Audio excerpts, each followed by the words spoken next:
My Tie Street. Yeah, it's his name.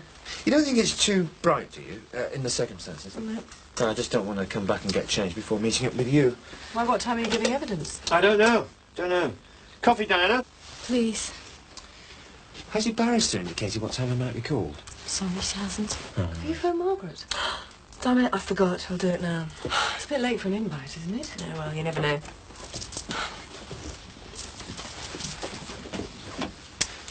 Oh. Very smart, Anna. Thank you. As we all do, really, don't we? Thomas is dressed and ready. Good. So if you don't need me anymore, I'd better be off. Fine. You sure you don't want to lift to the, court?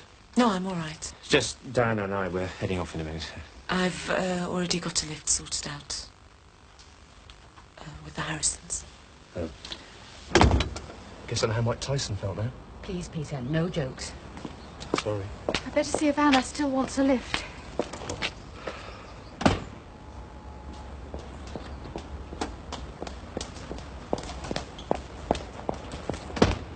Morning. Hello. Hello.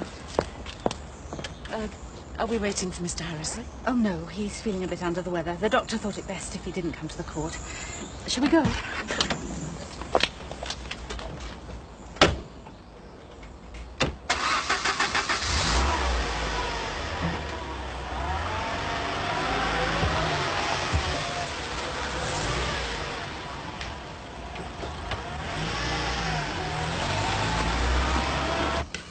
What do you want then? I don't want anything. I've just come to take you to lunch. I haven't finished my breakfast yet. Bit of a charity do, fashion show. Be a few faces there, nose bag. What do I want to go to a fashion show for? Let's have a look at the lovely girls up on the stage, same as the rest of us. I'm busy. £50 a ticket, eh? Big wow. I'm still busy. And what are you up to? This and that. Oh, yeah. Sounds interesting. Not to a man with your superstar lifestyle. I'm always interested what you get up to, sir. The guardian angel, eh? Bit sensitive this morning, aren't we? No more than usual. So what is it then that's that interesting that you don't want to come with me and have a look at these gorgeous girls up on the catwalk? Christmas shopping. What are you getting me? You'll be lucky. Bet you someone will. What do you mean? I keep my ears open, Terry. I know what you've been up to. You're up to nothing, I'm dead boring, mate. You're the dark horse, aren't you? If you've got something to say it. I'm not saying anything. I'm just a bit insulted, that's all. What do you mean? Well, when your mate gets a new girlfriend, you expect an intro, don't you? And when you don't get one, you think there might be something wrong with you. Oh, I see. Suppose you've sussed me out, haven't you? Oh, don't worry about it. I understand. I mean, when you get into someone, you want to keep them for yourself, don't you? Yeah, that's right. But you can't keep it under wraps forever, Ted. Yeah, I know.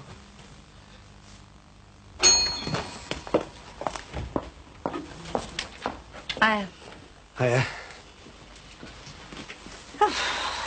Busy? Hi, yeah, not bad. I've sold a few boxes of them Christmas crackers. Oh, good. Look, I can't hang around. I've got to meet Dee Dee in town this afternoon. We're getting the kids Christmas presents. Town will be packed. Yeah, probably. Have you had your hair done? Yeah. I'm going out for a meal tonight with Jimmy. Yeah. Anyway, it looks lovely. See you. Yeah. Oh, there's Sarah. And surprise, surprise, look who's latched himself onto. I wonder what her speech will be like. Hiya. Margaret, you made it. Yep. I'm sorry I left it so late. Trisha was telling me about the printers. I'm impressed. Well, thanks for inviting me. For all the hard work you've done, it should be us thanking you. Where am I sitting? At the top table with us and Sarah Green. Right, let's go and introduce myself then. Too late to turn back now. Here's to nothing. If you don't mind, Diana, would you tell the court your idea, before the events concerning this case took place, of what a rape might be like? Well, just what you read in the papers, really. In the newspapers? Yeah, you know, about fellas late at night attacking women with knives and everything. Yeah, by that, I take it that you mean the classic, for want of a better phrase, violent rape scenario. Isolated woman, brutal aggressor, the attack carried out away from the comparative safety and security of a familiar environment. Yes, that's what I mean. And up until approximately 7 weeks ago, would you say that you were aware of any other kind of rape being reported in the same way as the one that you've described? You hear about fellas raping their wives and that. What about date rape, Diana? I might have heard about it, yeah. And did you know roughly what it entailed? No, I didn't. So, if I'd asked you under oath 7 or so weeks ago to explain to me the concept of date rape, would you have been able to give me an adequate description? No, I don't think I would. Would you mind describing to the jury what you think a date rape is? It's when you go out with somebody who you know, who forces themselves on you, even though you said no to sex. That was a very succinct way of putting it, Diana. Thank you. However, there is still one thing that confuses me slightly. You said that you would have been unable to give such a description only a few weeks ago. What has changed in that short time to give you such an insight into this heinous crime? Because it happened to me. I was date raped. And now the rest of the best of the Armani collection.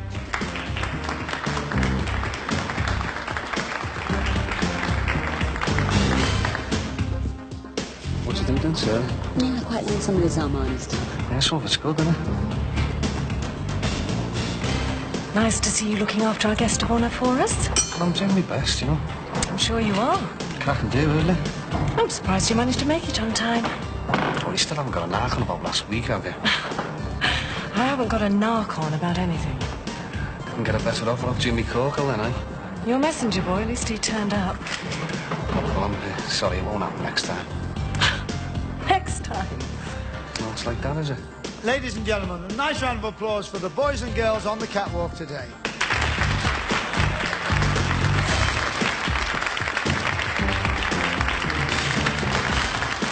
If we could, Diana, I'd like to move on now to Wednesday the 21st of October, the night of a party held at 7 Brookside Close. Were you at that party? I'd been invited, but I wasn't going to go. Why not? I was still down about Rod. Well, what or who changed your mind? Peter. He persuaded me to go with him. So, did you enjoy yourself once you got there? Not really, no. One of Rod's friends turned up and said Rod had got this job in Hull and he was leaving in the morning. How did you feel about that? It broke my heart. I didn't know whether I should ring and stop him or just let him go once and for all. Were you visibly upset? I was sobbing. Did anyone ask if you were okay? Peter, I talked it through with him. And what happened then, Diana? I went into the bedroom to fix my makeup and I asked him to come and sit with me. Is that all? No. He had his arm round me and we were kissing. Just a kiss? No. We were on the bed kissing and it all got a bit heavier. Touching him that. How did you feel about that? I liked kissing him. It made me feel wanted. What did you want? To be held. To forget all my problems. So, what happened on the bed? We were holding each other.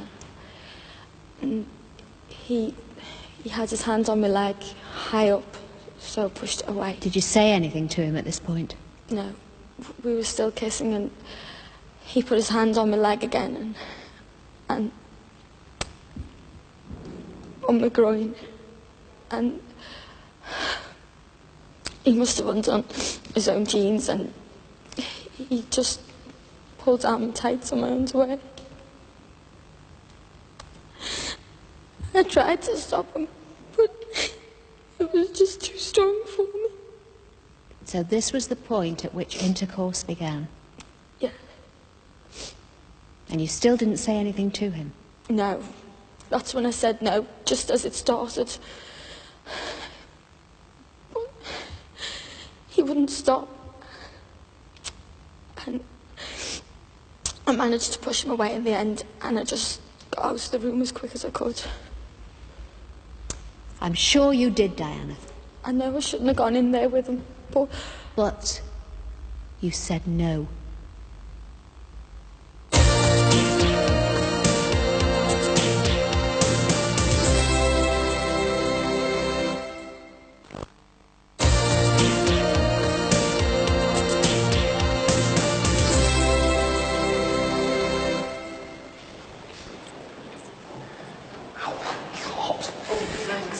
Have you found out what's happening?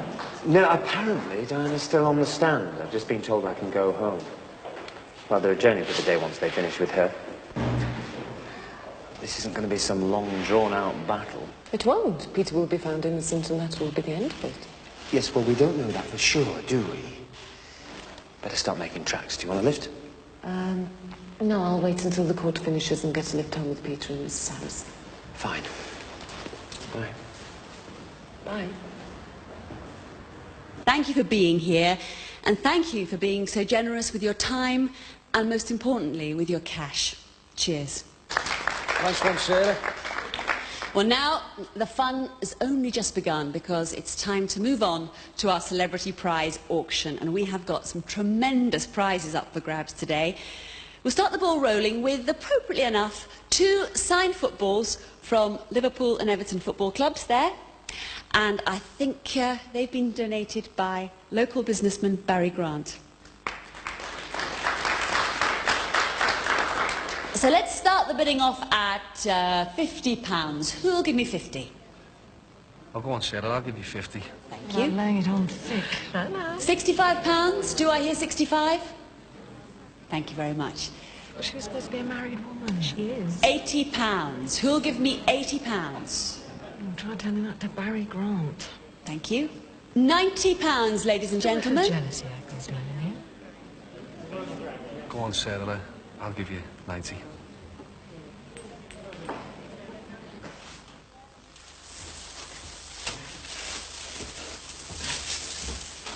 All right. Yeah.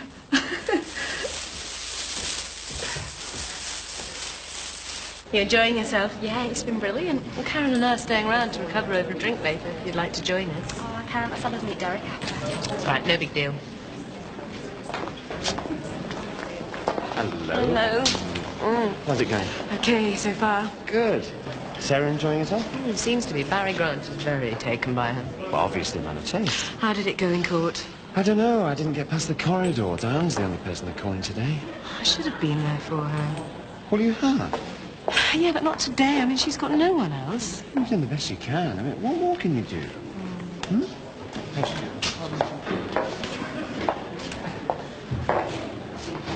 Excuse me, if you can take your eyes off the guest star for a minute. What? I was just about to invite you for a drink if you can spare the time to listen. When? Now, when the lunch is over with Patricia and me. Oh, I'm sorry, I've got somewhere to go.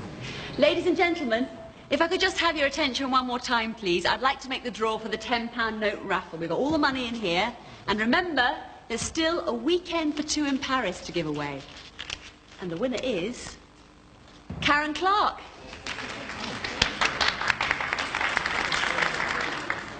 Oh, dear. Very convenient. Look here, I've got to go, I'll see you. Got a winner over there. Congratulations. I thought you'd gone Christmas shopping. No, I left Edie to it, you know. She said I was getting on her wick moaning about the price of everything. Oh, Ebenezer Scrooge, eh? Not me. Not a man who travels first class. I thought we'd been through all this. Yeah, I know we have, and I understand everything you've said. So leave us alone, then? Jackie, I'm just the same as you know, love. I don't like lying to people. A mate of Dee Dee's had an affair last year, and I went up the wall. Well, there you go. Yeah, but that was then. Before I remembered what it was like to fancy someone. And to be fancied. Ron, why don't you take no for an answer? Because I can't. Come to Harrogate with us, Jack. No! I don't want to go to Harrogate. I don't want to have an affair. I don't want you, Ron. Jackie, you don't mean that. Right. Chris. That's what? It's always going to be like this now, isn't it? There's always going to be a problem. Well, I can't handle it. Jackie. I'm sorry. What for? My advice to you is sort out whatever's wrong with your marriage. This is what a kiss does for you. God knows what'll happen if someone offers you a bit more. What do you do? What do you do? How can I work here anymore, eh? I'm packing the job up.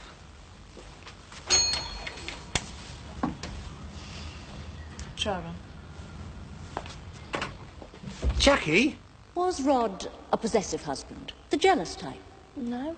So none of the problems which so sadly and prematurely curtailed your marriage concerned other men? No, it was more complicated than that. I'm sure it was.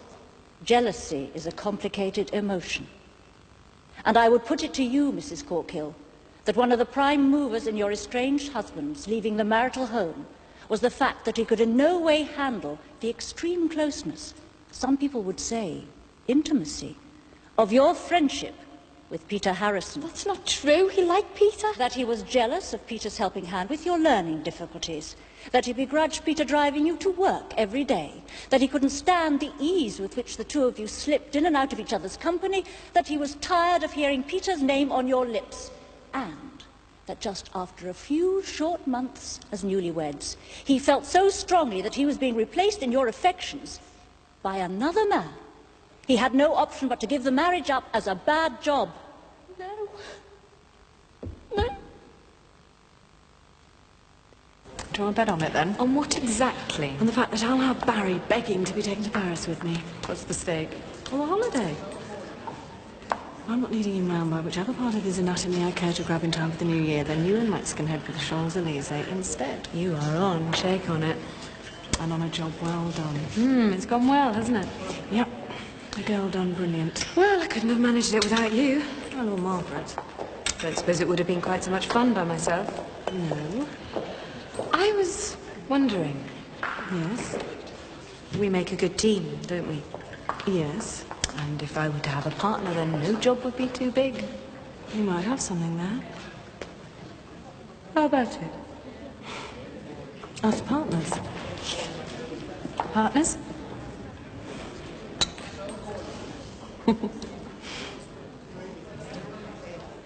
Yeah, what do you think of that then? Ah, they're lovely, Terry. Yeah, well, we want to give the baby a first Christmas to remember, don't we? Yeah. Oh, sorry. It's okay. I was just going to ask what you do for Christmas Day. Snap. So? Well, I've got nothing planned. Me neither. So shall we get us a big fat turkey then, or what? Yeah, and I'll buy the mince pies. Let's see what these lights look like, eh?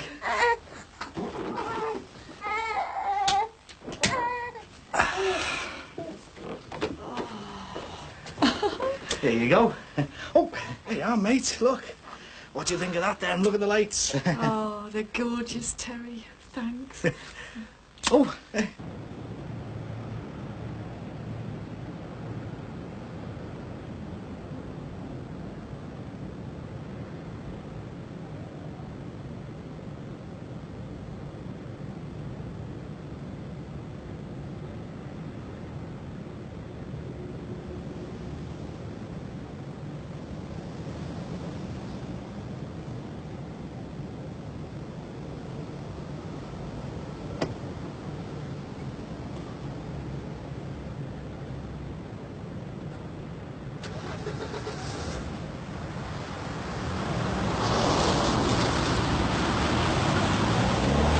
How would you describe your estranged husband, Diana? What do you mean? What qualities led you to accept his proposal of marriage? He was nice, steady. How does he compare to Peter Harrison, for instance? They were different. Oh, I know that. Chalk and cheese. Was Rod brighter than Peter? He was different, that's all. Different, but generally perhaps not quite as attractive. Rod was nice. So, we have established that rather quickly Peter managed to improve your mood to that of a willing partygoer. And once at the party, things went pretty much as you described. The upset with Rod's friend, hiding your tears from the other partygoers, and ending up sitting at the top of the stairs with Peter Harrison? Yeah. And from there, things moved quickly into the bedroom, the kissing stage, and then onto intimate physical contact. Yeah. During that contact, did you touch Peter at all? Yes. Where? Just on his body, his chest and that. And what were your feelings for him at this time? I liked being with him. Just liked? Is it not the case that this was a moment you had waited a long time for? No, I hadn't even thought of him like that before. Would it surprise you to learn that I have at least one witness who will testify to the jury that they were under the impression weeks before the alleged incident that you and Peter Harrison were having a clandestine affair? We weren't. I know you weren't. But your behaviour in his company was such that to neutral observers, your attraction for him was obvious. That's not true. And that on the night in question, that attraction finally got the better of you. No. And you made a play for Peter Harrison, which resulted in your having sex with him upstairs at Anna Wolska's party. We didn't have sex. And that in your confused state, racked with guilt at having chosen to be with Peter rather than pick up the phone and try to salvage your marriage, the only way you could live with yourself was to give that sex, that mutual physical act, another name. A dirty name. Rape. No further questions.